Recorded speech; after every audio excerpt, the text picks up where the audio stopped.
Well, I'm originally from Brooklyn, New York, and at the age of about 8 or so, between the ages of 4 to 8, I got into a whole lot of trouble.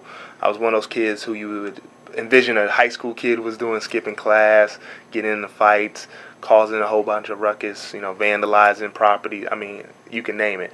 And I was one of those kids that everyone gave up on.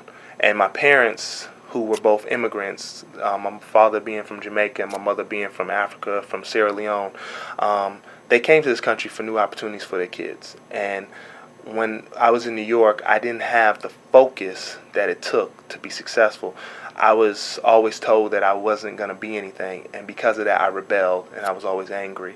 And I had great parents who, instilled, the right things, the right manners, the right culture, but still there was something conflicting with the American culture versus those other cultural forces that I had to fight against. So I got shipped here to North Carolina, and when I came here at first, of course, I wasn't happy. I was a kid who couldn't read well, couldn't write properly. My grammar skills were horrible. I had to overcome those things, but because of great teachers, when I first moved down here, people who were patient with me, who took the time, something that New York has great schools, so I don't want to diminish those, but teachers down here took a little bit more time. The class sizes weren't so huge, and the kids weren't all crazy. If you have to deal with multiple crazy kids, it's hard to kind of focus on one. So I was that one kid that was able to deem all the kids, all the teachers' attention as well as the other kids as well. And I kind of overcame my reading problems over time because I wanted to, because I decided I wanted to change. And it still didn't. It took me a long time. It took me up into my after my 8th grade year.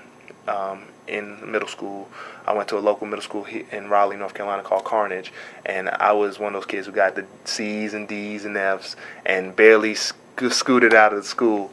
Got in a lot of notorious fights at the school, and there was a point in my life where I said, okay, either I'm going to go down the wrong path or I'm going to go down the right path.